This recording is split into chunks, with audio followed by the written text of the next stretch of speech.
আগের ক্লাসে আমরা সরল দোলগতির অবকল সমীকরণের সমাধান নির্ণয় করেছি। সরল দোলগতির অবকল সমীকরণটা ছিল এরকম: d2x dt square plus omega square x equals to 0, যেখানে ওমেগা সমান √k/m একটা ধ্রুবক, এবং এই সমীকরণটার সমাধান পেয়েছিলাম x সমান a sin omega t plus alpha. এটা হচ্ছে সরল দোলগতির অবকল সমীকরণের সমাধান, এবং এটা কি বলা হয়? সরল দোলগতির সরণ নির্দেশক সমীকরণ। x হচ্ছে সরণ, একটু ছবিটা রেখে নাও। একটা কণা ও বি সি এই পথে ও বিন্দুকে সাম্যাবস্থানে রেখে SHM সম্পন্ন করছে, যার সাম্যাবস্থান ও, ওটাকে আমি বলছি মূলবিন্দু অক্ষের। অতএব x অক্ষ বরাবর ও গতিশীল, এবং কোন এক সময় p তে থাকলে পরে তার সরণটা হচ্ছে x। এই x এর সমীকরণ হচ্ছে এটা। এবং আরো পেয়েছিলাম, যদি কণাটা সাম্যাবস্থান থেকে যাত্রা শুরু করে, এই সমীকরণটা তখন হয়ে গিয়েছিল এইটা। আর যদি প্রান্ত বিন্দুতে যাত্রা শুরু করে, তখন সমীকরণটা হয়ে গিয়েছিল x সমান a cos ওমেগা t। তো এটাই বলো, এটাই বলো, এটাই বলো, তিনটি হচ্ছে সরল দোলগতির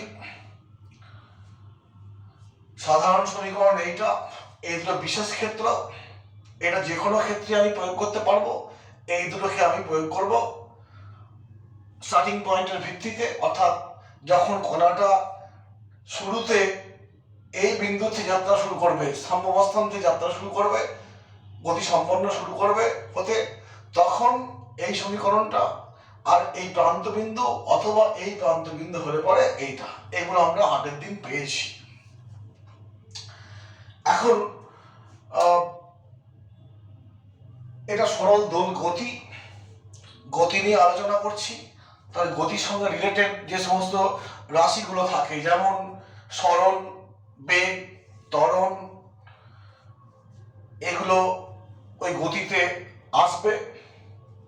আর যেহেতু এটা পর্যাবৃত্ত গতি, অতএব সেই পর্যায়কাল, কম্পাঙ্ক, বিস্তার এগুলো আসবে। আমরা এখন সেই গতি, সরল দোল গতির সেই বিশেষ রাশিগুলো নিয়ে আলোচনা করব। তো সেখানে প্রথমেই আসবে তো সরণ। সরণের কথা বলে দিয়েছি। সরণ, SHM সরণের ক্ষেত্রে এটা হচ্ছে সাধারণ সমীকরণ, এটা হচ্ছে একটা বিশেষ ক্ষেত্র, এটা একটা বিশেষ ক্ষেত্র। অর্থাৎ সরণের মান আমরা জেনে গেছি। যে কোনো সময় আমি টাইমের মান বসাবো, অতএব এটা হচ্ছে কোনো বিশেষ ক্ষেত্র নয়, এটা জেনারেল রূপ। অর্থাৎ যে কোনো ক্ষেত্রে আমি এই সমীকরণটা ইউজ করব সরণ নির্ণয়ের জন্য। আর এই দুটো ক্ষেত্র আমি বলে দিয়েছি। সরণ পেয়ে যাচ্ছি, এবার আসবে কি? পেয়ে গেছি এবার বেগ। বেগকে আমরা v দিয়ে প্রকাশ করি। v সমান কি হয়? dx/dt, সময় সাপেক্ষে সরণের ডেরিভেটিভ। অতএব v সমান d of dt, সরণটা হচ্ছে x। আমি এই সমীকরণটা নিয়ে কাজ করব, যেহেতু এটা জেনারেল সমীকরণ। sin omega t plus alpha, এটা ডেরিভেটিভ করব। আমরা জানি a ধ্রুবক, sin এর ডেরিভেটিভ হয় কি হবে? আর sin এর ডেরিভেটিভ হবে cos omega t plus alpha. t এর সাপেক্ষে করছি, t এর সঙ্গে একটা ধ্রুবক যুক্ত আছে, অর্থাৎ ধ্রুবকটা বেরিয়ে আসবে। এই হলো, তার মানে কি হলো? v সমান a omega cos omega t plus alpha. এই হলো তোমার বেগের রাশিমালা পেলাম। এবার আমি এই যে x সমান a sin ওমেগা t সরণ পেয়েছি, এইখান থেকে দেখো sine omega T plus alpha সমান এক্স বাই এ। এখন cos omega T plus alpha মানে কি plus minus 1 minus sine square omega T plus alpha, সূত্র cos থিটা সমান √1 মাইনাস সাইন স্কয়ার থিটা ইত্যাদি সমান plus minus 1 minus x square by A square. এই যে সাইনের মানটা আমি এখানে বসালাম, এই পেলাম। অতএব বেগ সমান a omega into plus minus 1 minus x square by A square. অতএব ভি সমান দেখো আসছে, প্লাস মাইনাসটা বাইরে নিয়ে এলাম, এটাকে লসাগু করলে একটা এ বেরিয়ে আসবে, সিম্পলিফাই করলে দেখো এই জিনিসটা চলে আসছে এ স্কয়ার এক্স স্কয়ার। এইটা হচ্ছে বেগের রাশিমালা। সরণকে আমি এক্স সমান এ sign omega T plus alpha এভাবে দেখিয়েছি, ওমেগা টি প্লাস আলফা। অতএব বেগ পেয়ে গেলাম, এটা হচ্ছে বেগের রাশিমালা। তো এখানে মনে রাখবে সাইন বলো কস বলো বা এই সাইন বলো, সব ক্ষেত্রেই সাইন বা কসের ম্যাক্সিমাম মান হচ্ছে 1। অতএব সরণের ম্যাক্সিমাম মান কত? এ। সরণের ম্যাক্সিমাম মান হচ্ছে এ। আমরা জানি পর্যাবৃত্ত গতিতে যে সাম্যাবস্থান থেকে সর্বোচ্চ যে সরণ ঘটে তাকে বিস্তার বলা হয়। অতএব এক্স এর সর্বোচ্চ মান কি? এ হতে পারে, 0 মিনিমাম, সর্বোচ্চ ম্যাক্সিমাম এ ইত্যাদি। এখন এই যে সমীকরণটা পেলাম এটা বেগের রাশিমালা। অতএব আমি যদি কন্ডিশন অ্যাপ্লাই করি, যখন x সমান 0, x শূন্য মানে কি কণা কোথায় আছে? সাম্যাবস্থানে আছে। তখন দেখো ভিটা হয়ে যাচ্ছে plus minus omega square minus 0 square, that is plus minus omega a. বুঝতে পারছো এখানে মাইনাস চিহ্ন শূন্য দিয়েছি মাইনাসের পরে। অতএব এটাই হলো কি ম্যাক্সিমাম মান। অতএব ভি ম্যাক্সিমাম কত?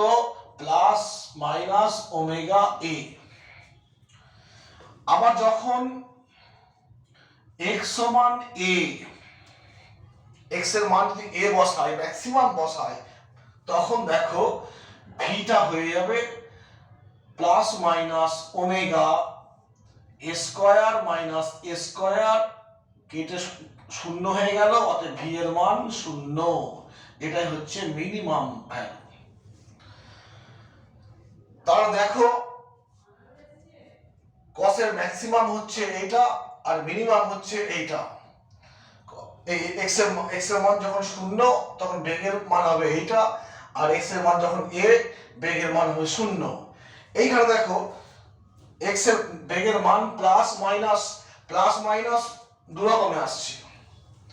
এই কথাটা ইন্ডিকেট করছে যে v max এটা হতে পারে, ওমেগা এ হতে পারে, আবার v max মাইনাস ওমেগা হতে পারে।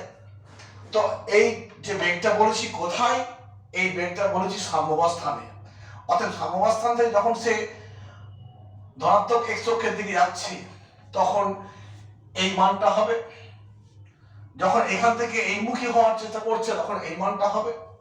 যাই হোক, দেখতে পাচ্ছি x এর মান 0 হলে পরে সেই বিন্দুতে বেগের মান সর্বোচ্চ, আর যেখানে x এর মান প্রান্ত বিন্দুতে বেগের মান সর্বনিম্ন। অর্থাৎ এইখান থেকে যখন সে প্রান্তের দিকে যাচ্ছে বেগের মান ম্যাক্সিমাম ছিল, কমতে কমতে কমতে কমতে 0 হয়ে যাচ্ছে। কেন না, যখনই সে এই সাম্য থেকে সরে যাবে ওর মধ্যে প্রত্যানয়ন বল বাধার সৃষ্টি করবে, দিয়ে বেগ কমতে কমতে এইখানে গিয়ে বেগ 0।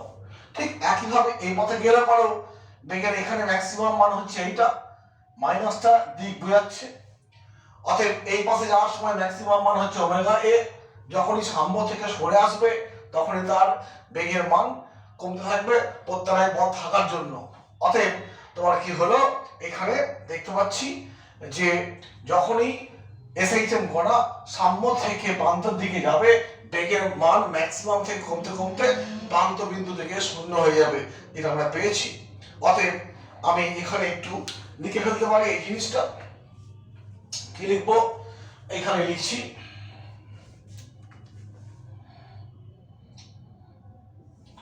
অতএব এসএইচএম কণার সাম্যাবস্থানে বেগ সর্বোচ্চ, যেটা কত ওমেগা এ, এবং প্রান্ত বিন্দুতে বেগ সর্বনিম্ন মানে শূন্য। এই হলো বেগটা আমি বার করলাম, সরণ বার করলাম, বেগ বার করলাম। এবার আমি ত্বরণ বার করব। গতি আলোচনা করছি, অর্থাৎ গতিতে এই সমস্ত পদগুলো তো আমরা এসএইচএম করার সরণ, বেগ এগুলো রাশিমালা পেলাম। এবার আসবো ত্বরণ নিয়ে। আমরা পরপর এগুলো লিখছি। x সমান a sin omega t plus alpha, বেগ পেলাম plus minus omega root over a square x square.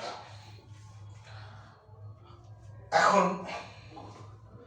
বেগের x সমান যদি a sin omega t plus alpha হয়, বেগ হচ্ছে a omega cos omega t plus alpha.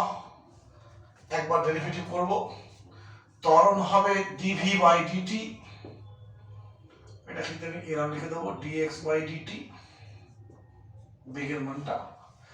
এবার d অফ dt আরেকবার করব cos omega t plus alpha, এই হলো। অর্থাৎ a সমান a ওমেগা ইনটু cos এর ডেরিভেটিভ হয় minus sine omega t plus alpha. আর এই ওমেগা t এর সঙ্গে ওমেগা আছে, একটা ওমেগা বেরিয়ে আসবে। অর্থাৎ a সমান হবে, দেখো, minus omega square a sine omega t plus alpha.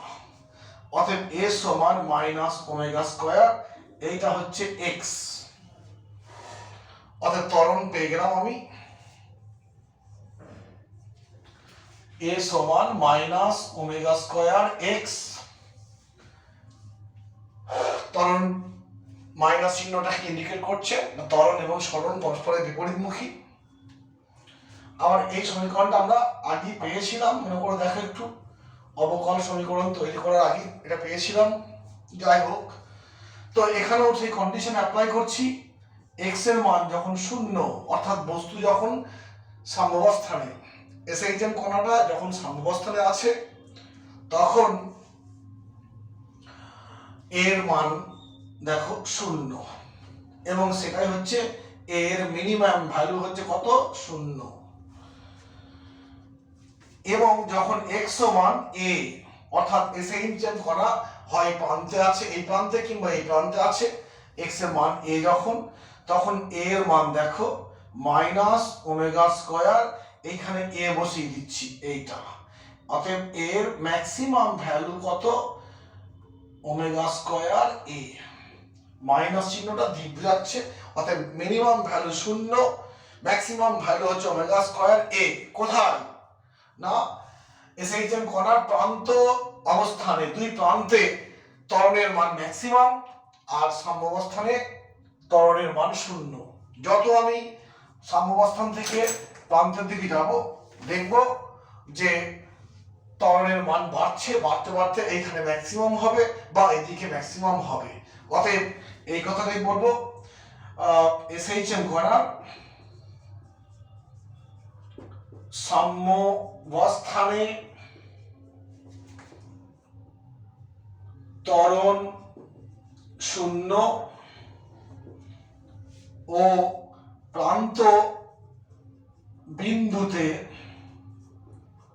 ত্বরণ সর্বোচ্চ। সেটা কত না ওমেগা স্কোয়ার এ, শূন্য থেকে বাড়তে বাড়তে ওমেগা স্কোয়ার এ হয়। এই পাশে ওমেগা স্কোয়ার এ, এই পাশে ওমেগা স্কোয়ার এ, এবং ওই ত্বরণগুলো হচ্ছে সাম্যাবস্থান মুখী। এই মাইনাস চিহ্নটা ইন্ডিকেট করছে ত্বরণগুলো সাম্যাবস্থান মুখী। অতএব আমি দেখো রাশিগুলো পেয়ে যাচ্ছি, বেগ, ত্বরণ, সরণ ইত্যাদি পেলাম। আবার এখানে যেহেতু এসএইচএম হচ্ছে পর্যাবৃত্ত গতি, অতএব সেই গতির পর্যায়কাল বা দোলনকাল বা টাইম পিরিয়ড থাকবে, আর টাইম পিরিয়ড আছে মানে কম্পাঙ্কও আসবে, সেগুলো বার করবে একে একে।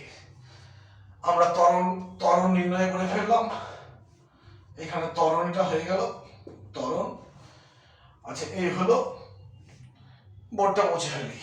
এবার আমি পর্যায়কালে আসবো।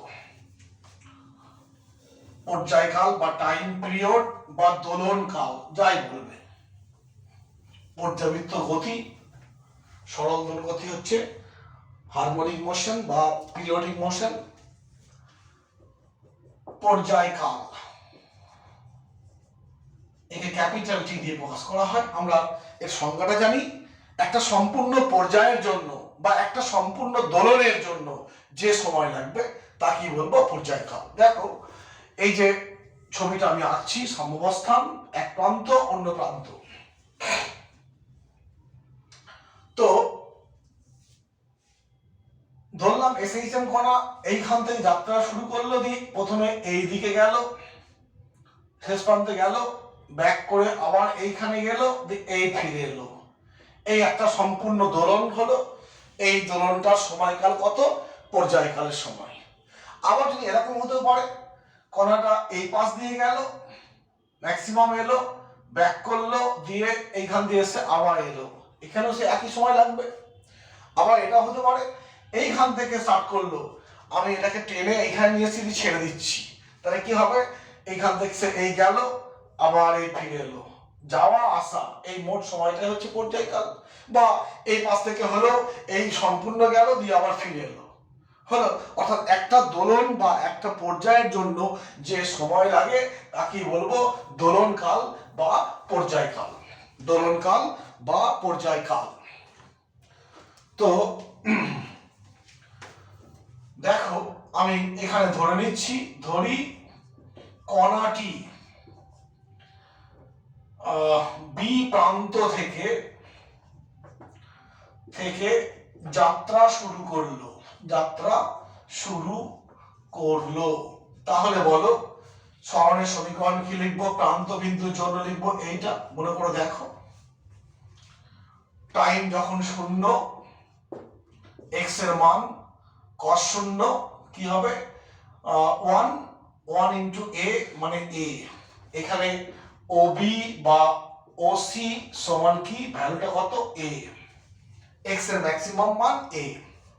অতএব যখন টাইম শূন্য, সেই সময় কণাটা এ বিন্দুতে আছে, টি শূন্য, এক্স সমান এ, অতএব কণা বি তে আছে।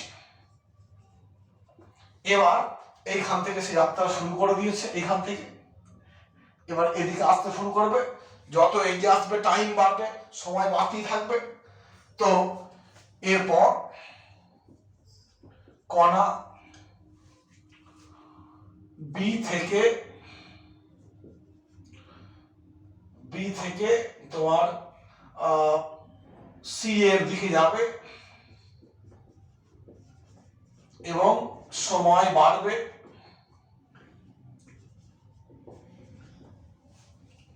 তো ধরি এখন টি এর মান বাড়তে বাড়তে এক সময় হলো টি সমান 2π/ওমেগা।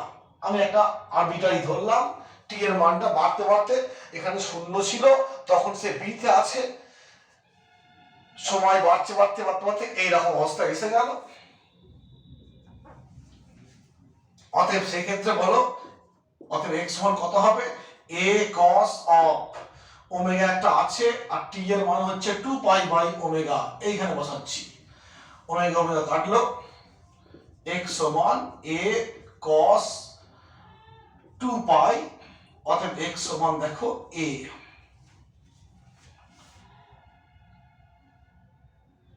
x সমান a। ঠিক আছে, cos পাই 2 পাই এর মান হচ্ছে কত? cos 2 পাই এর মান হচ্ছে মনে হচ্ছে যেন 1ই হবে, cos 2 পাই, হ্যাঁ 1ই হবে। ঠিক আছে, অতএব বলতে পারি t সমান 2 পাই বাই ওমেগা সময়ে কণাটি আবার b বিন্দুতে ফিরে এসছে। তার মানে কি, সে এইখান থেকে যাত্রা শুরু করেছিল, সময় বাড়ছে, বাড়তে বাড়তে বাড়তে বাড়তে এইখানে গেছে, আবার এই ফিরে এসছে, যে বি চলে এসছে, দেখছি আবার সেই x সমান a, মানে কি, মানে এই বিন্দুতে ফিরে গেছে। অতএব বলতে পারি যে এই সময় পরে এই যে এলো দিয়ে আবার ফিরে গেল, মানে একটা পর্যায় সম্পন্ন হলো। অতএব শুরু থেকে অতএব সময়ের পরিবর্তন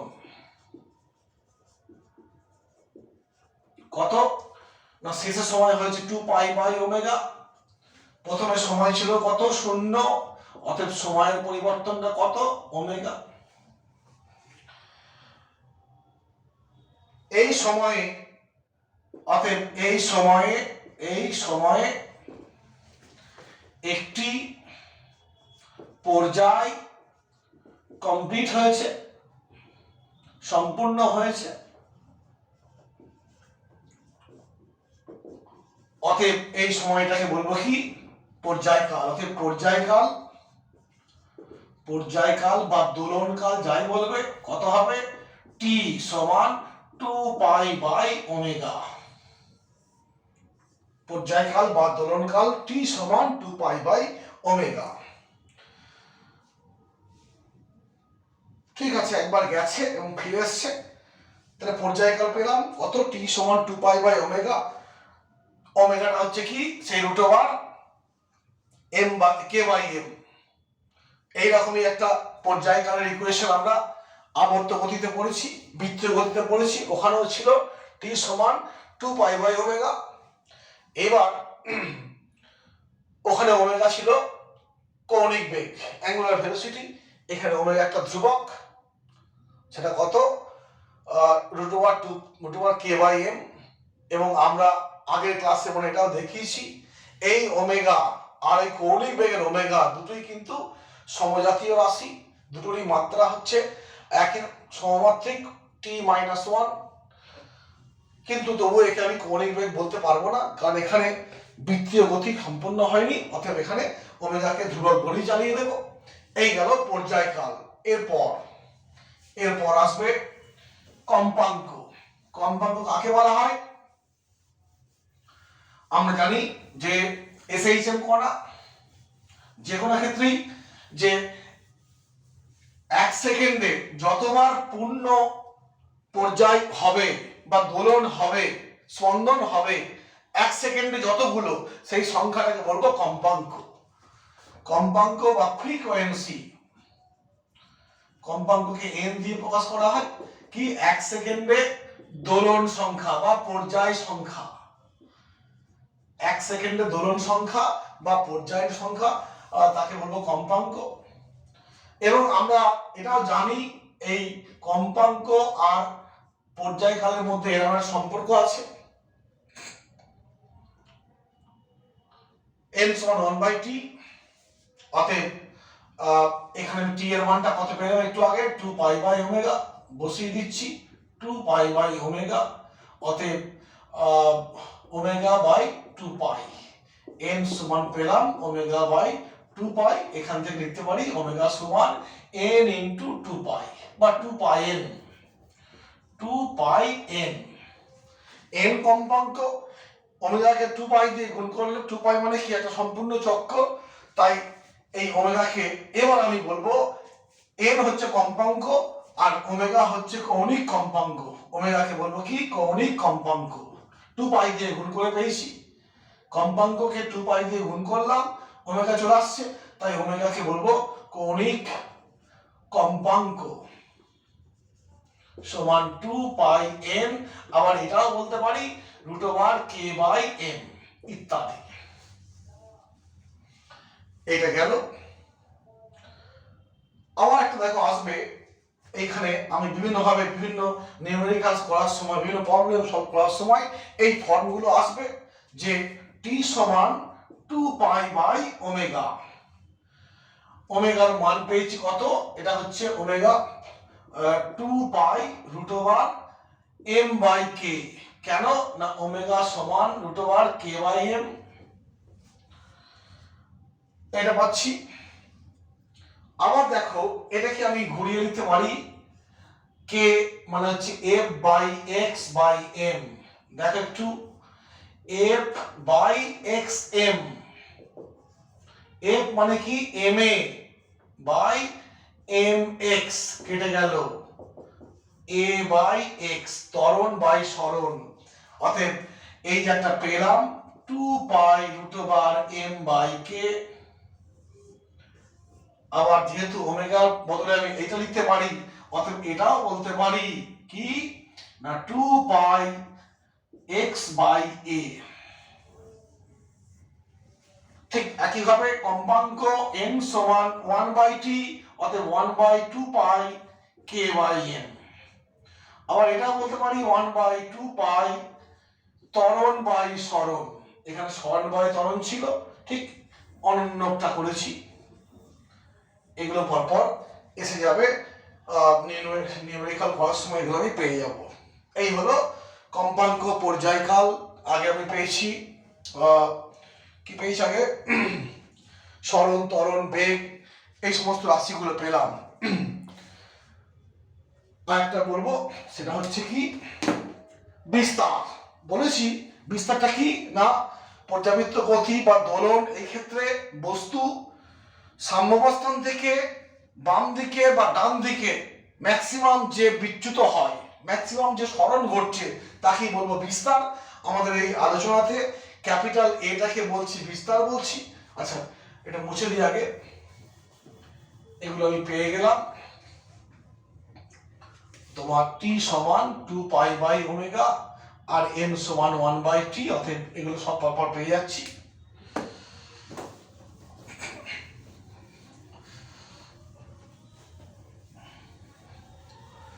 বিস্তার, যে বিস্তার ইংরেজিতে বলবো কি অ্যামপ্লিটিউড, টিইউডি, অ্যামপ্লিটিউড, বিস্তার কি না সরণটা কি, সরণ হচ্ছে x সমান a sin ওমেগা টি বা আলফা, বা এটাও বলতে পারি দেখো তোমার কোনো কোনো ক্ষেত্রে x সমান a sin ওমেগা টি যখন সাম্য থেকে শুরু হয় যাত্রা, আবার x সমান a cos ওমেগা টিও বলতে পারি। তো এই sin ওমেগা টি cos ওমেগা টি এগুলোর সাইন ফাংশন বা কস ফাংশনের ম্যাক্সিমাম মান কত, মান হয় +1 থেকে -1 পর্যন্ত। অতএব x এর মান কি হতে পারে, এই সাইন বা কস এর মান +1 থেকে -1 বা -1 থেকে +1 পর্যন্ত। অতএব লিখবো কি a ইনটু +-1, অতএব x সমান কি +-a। অতএব তুমি যদি x এর এরকম মান বসাও কত হবে সেটা a। অতএব SHM কণার সর্বোচ্চ মান ম্যাক্সিমাম, এটা ম্যাক্সিমাম বলবো, ম্যাক্সিমাম এস ম্যাক্সিমাম কত হবে এ, এটা হচ্ছে কি বিস্তার। কেন না SHM কণা তার সাম্যাবস্থান থেকে বাম দিকে বা ডান দিকে সর্বোচ্চ যে দূরত্ব যায় বা সরণ ঘটে তাকে বলবো বিস্তার। এখানে দেখো এই পাশটা প্লাস এ, এই পাশটা মাইনাস এ, আমি নাম বলছি, এই পাশটা বি, এই পাশটা সি, অতএব ওবি হচ্ছে এ আর ওসি হচ্ছে মাইনাস এ, যদি এটা মূলবিন্দু ধরে নেওয়া হয়। এই হলো বিস্তার। আর একটু দেখো যে এই বিস্তার, তুমি একটা দোলক পিণ্ড নিয়েছো, দিয়ে ঝুলিয়ে দিয়েছো, তো এটাকে একটু টেনে ধরে ছেড়ে দাও, সে এরকম যাওয়া আসা করবে, তার দোলন সম্পূর্ণ হবে এবং সেখান থেকে আমি পর্যায়কালও পেয়ে যাব।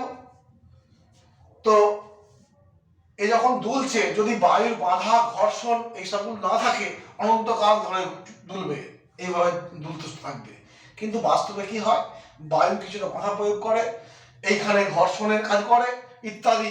এই জন্য ঘর্ষণ বা বায়ু বাধার জন্য আস্তে আস্তে ওর যে বিস্তার এদিকে বা এদিকে যে ম্যাক্সিমাম সরণ কমতে থাকবে। এইবার দেখো, এই যে সরণ বা এই কম্পাঙ্ক বা এটা কি পর্যায়কাল বা কম্পাঙ্কে যে রাশিমালা পেয়েছি, মনে করে দেখো ওই রাশিমালাগুলোতে কিন্তু বিস্তারের কোনো চিহ্ন নেই, বিস্তারের উল্লেখ নেই। অর্থাৎ কম্পাঙ্ক এবং পর্যায়কালটা কি বিস্তার নিরপেক্ষ, অর্থাৎ বায়ু বাধার জন্য বিস্তারের মান কমতে থাকলেও কিন্তু পর্যায়কাল একই থাকবে। এই জন্য যে এসএইচএম কে বলা হয় সমকাল গতি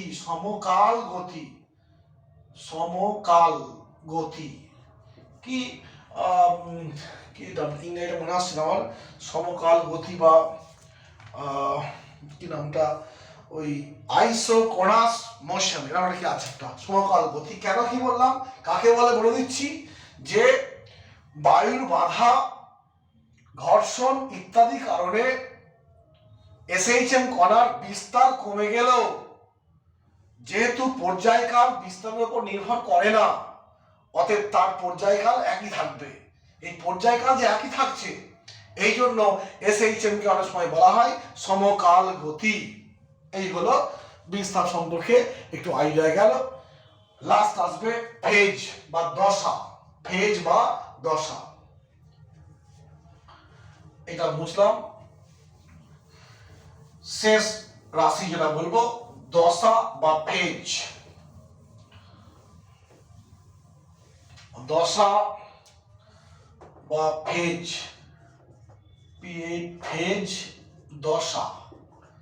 দশা মানে হাল, বললাম কি দশা মানে কি হাল, সিচুয়েশন, অবস্থা।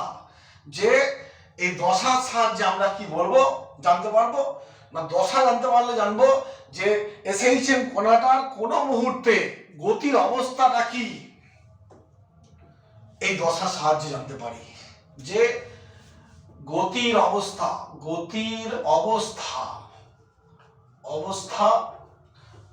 তুমি বলবে গতির অবস্থা মানে কি, গতির অবস্থা জানা যায়, দশার সাহায্যে গতির অবস্থা জানা যায়। তুমি বলবে গতির অবস্থা কি, গতির অবস্থা মানে কি, এসএইচএম কণা কোন এক সময় কোথায় আছে, ওই সময় তার বেগ কত, ওই সময় তার ত্বরণ কত ইত্যাদি, কোন পাশে আছে, বাম পাশে না ডান পাশে, সব কিছু জানা যায়। গতির অবস্থা, অর্থাৎ গতির অবস্থা মিনিং করছে সরণ কত, ত্বরণ, বেগ ইত্যাদি। অর্থাৎ দশা জানতে পারলে আমরা এসএইচএম করার গতির অবস্থা জানতে পারবো। আর গতির অবস্থা বলতে কি, দশার সাহায্যে আমি সরণ, ত্বরণ, বেগ সে কোথায় আছে এগুলো সব জানতে পারবো। কার সাহায্যে, দশার সাহায্যে। এইবার দেখো আমি আসছি, সরণ সমীকরণটা কি হয়, এক্স এ sign omega T plus alpha. আমি এখানে এ সমান সাইন ধরলাম থিটা, এখানে থিটা মানে কি ওমেগা টি প্লাস আলফা। এটাই হচ্ছে দশা বা দশা কোণ। দশা অ্যাকচুয়ালি ফেজ বলি, ফেজটা অ্যাকচুয়ালি কি কোণ, দশা কি একটা কোণ, তাই দশা বা দশা কোণ বলা যায়, দশা কোণ। এই থিটাকে বলছি দশা কোণ। এবং দেখতে পাচ্ছি ওমেগা একটা ধ্রুবক, আলফা ধ্রুবক, অতএব থিটা ডিপেন্ডস অন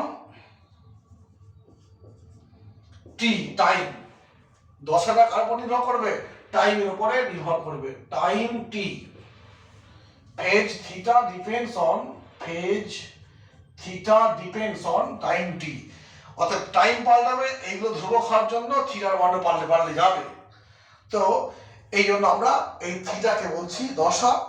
এখন আমি থিটার মান পুট করব, দিয়ে দেখবো যে কিভাবে দশার সাহায্যে বস্তুটা কোথায় আছে, তার গতি কেমন, সব জানতে পারবো। কিরকম দেখো, এইখান থেকে আমি এইখানে এটাকে আমি বলতে পারি x সমান a sin থিটা।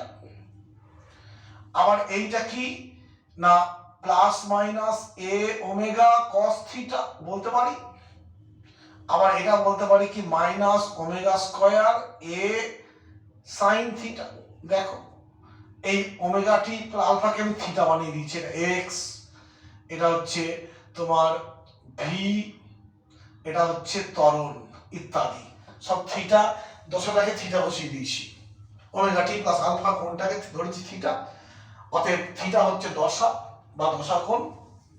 এবার দেখো আমি কেমন করে করছি, আগের মতোই আমি শুরু থেকে আসছি একটু।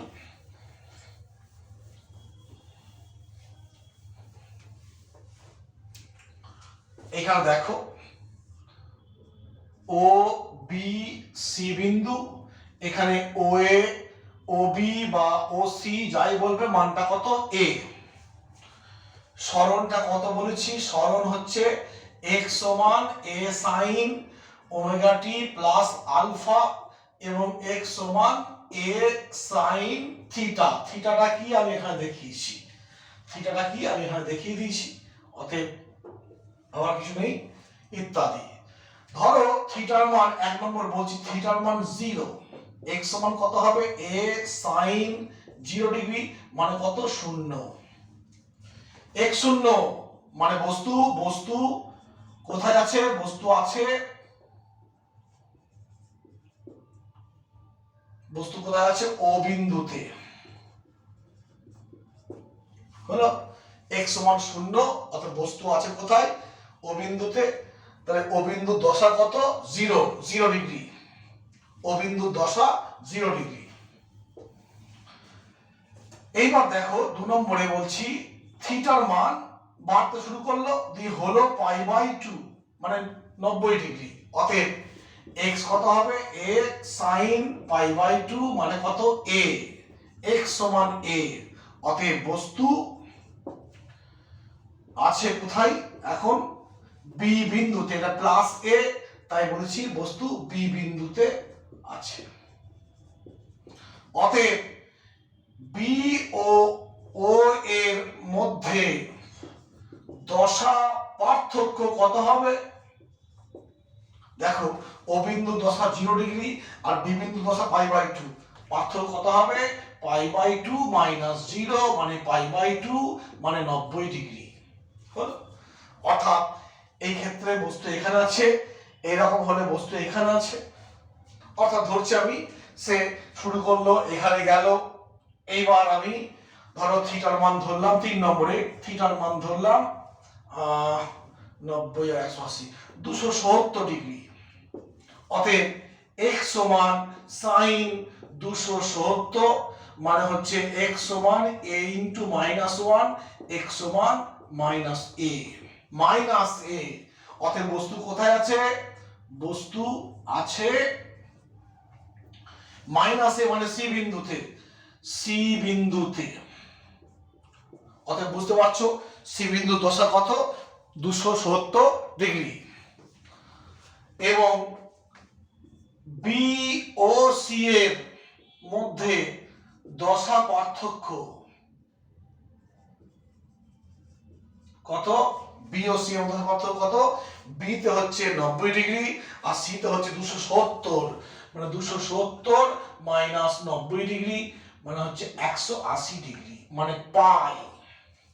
অর্থাৎ বি এবং সি বিন্দুর মধ্যে দশার পার্থক্য কত পাই। মনে রাখবে যখন দশার পার্থক্য পাই হয় তখন বলা হয় ওরা বিপরীত দশায় আছে, অতএব বি ও সি বিপরীত দশায় আছে। এই হলো। আবার যদি বাড়তে বাড়তে আবার কোণের মানটা দেখো, থিটার মান 450 করে দাও, এর সঙ্গে 180 যোগ করো 450, দেখো x এর মান a sin 450 মানে হচ্ছে a, আবার a, অতএব বস্তু কোথায়, বস্তু আবার b তে। কেন না 270 ছিল সি তে ছিল, আবার যখন 450 করলাম পার্থক্য কত হলো 180 করলাম, সে আবার এখানে পৌঁছে গেল। হলো, অর্থাৎ মনে করে দেখো প্রথম বিটা কোথায় 90 ডিগ্রি, পরের বি কত 450, বিয়োগ করলে কত হবে, বি এর বস্তুকণা প্রথমে যখন বিতে ছিল তখন দশা ছিল 90 ডিগ্রি, পরে পুনরায় যখন বিতে এলো তখন দশা কত হলো 450। অতএব প্রথম ক্ষেত্রে দশা আর এক পাক ঘুরে আসা, এই দুই দশার মধ্যে পার্থক্য কত হচ্ছে 360 ডিগ্রি, মানে 2 পাই। অর্থাৎ এইখানে ছিল 90 ডিগ্রিতে, এই গেল ফিরে এলো 450 ডিগ্রি, বিয়োগ করলে কত হলো 360 ডিগ্রি, অতএব 2 পাই মানে একটা পর্যায় কমপ্লিট হয়ে যায়। এই হলো দশা। তাহলে দেখো আমি কি করলাম, দশার মান বসাচ্ছি, বস্তুর অবস্থান পেয়ে যাচ্ছি, এক্স এর মান পাচ্ছি, অবস্থান পাচ্ছি, আর এক্স এর মান পেয়ে গেলে আমি দেখো এইখান থেকে বেগের মানও পেয়ে যাব, ত্বরণের মানও পেয়ে যাব। অতএব এই দশার সাহায্যে আমি বস্তুর গতির অবস্থা, সে কোথায় আছে, তার সরণ কত, সেই সময় তার বেগ কত, সেই সময় তার ত্বরণ কত, সব আমি জানতে পারছি এই দশার সাহায্যে। ঠিক আছে, আর 1 মিনিট বলবো। দশা হলো এইখানে আমি দেখো থিটা সমান ওমেগা টি প্লাস আলফা ধরেছিলাম, এইখানে একটু বলে দিই দিয়ে শেষ করবো। থিটাটা হচ্ছে দশা, তো দেখো যে থিটা হচ্ছে দশা ওমেগা টি প্লাস আলফা। যদি টি এর মান 0 করে দেওয়া হয়, থিটা সমান omega into 0 plus alpha, theta সমান আলফা। অর্থাৎ টি যখন 0 তখন দশা হচ্ছে আলফা হলো, অর্থাৎ শুরুতে দশা হচ্ছে আলফা। এই আলফাকে বলা হয় প্রারম্ভিক দশা, ইংরেজিতে বলা হয় ইপক, EPOCH, প্রাথমিক দশা বা প্রারম্ভিক দশা বা ইপক হলো যে যাত্রার শুরুতে যে দশা আছে। দেখো এই যে সমীকরণটা পেয়েছি a sin omega T plus alpha, আমি করেছি x সমান a sin থিটা, থিটা মানে এই জিনিসটা, থিটা ডিপেন্ডস অন টি, আগে জেনেছি টি এর মান 0 বসালে দেখো থিটা আলফা হয়ে যাচ্ছে। অর্থাৎ যাত্রার শুরুতে দশা কত, এই ক্ষেত্রে আলফা, এই আলফাকে বলবো প্রাথমিক দশা বা ইপক। তো এই সমীকরণটায় আলফা হচ্ছে ইপক। যদি এই সমীকরণটা করা হয়, আমরা শিখেছি এই সমীকরণটা কখন হয়, যখন যাত্রা শুরু করে বস্তু সাম্য থেকে। আমি এই সমীকরণটা যদি এই ফর্মে লিখি a sin omega T plus 0, এখানে আলফাটা কত 0 ডিগ্রি। অর্থাৎ যাত্রা শুরু যদি সাম্য থেকে হয়, প্রাথমিক দশা বা ইপক কত 0। যাত্রা শুরু যদি প্রান্ত থেকে হয়, দেখো তো একটু, এটাকে আমি লিখতে পারি এভাবে sin omega T plus pi by 2। একটু মনে করে দেখো, এখান থেকে এটা করা যায়, অথবা এখান থেকে এটা করতে পারি। এখানে দেখো আলফা কত হচ্ছে, আলফা হচ্ছে পাই বাই 2। অতএব যাত্রা শুরু সাম্য থেকে হলে ইপক বা প্রাথমিক দশা কত হয় 0 হয়, প্রান্ত থেকে হলে পাই বাই 2 হয়, আর বিভিন্ন অবস্থান থেকে হলে মানে দশার সেরকম মান পাবো, আমি প্রাথমিক দশার সেরকম মান পাবো। এই হলো আলফার চরিত্র পেয়ে গেলাম, ওমেগা জানি মোটামুটি ভাবে। আর এই দিকটা গেল, আমরা নেক্সট দিনে আমরা সরল দৈর্ঘ্য থেকে লেখচিত্র দিয়ে প্রকাশ করব, সেটা পরের ক্লাসে। আজকে এখানেই শেষ করছি।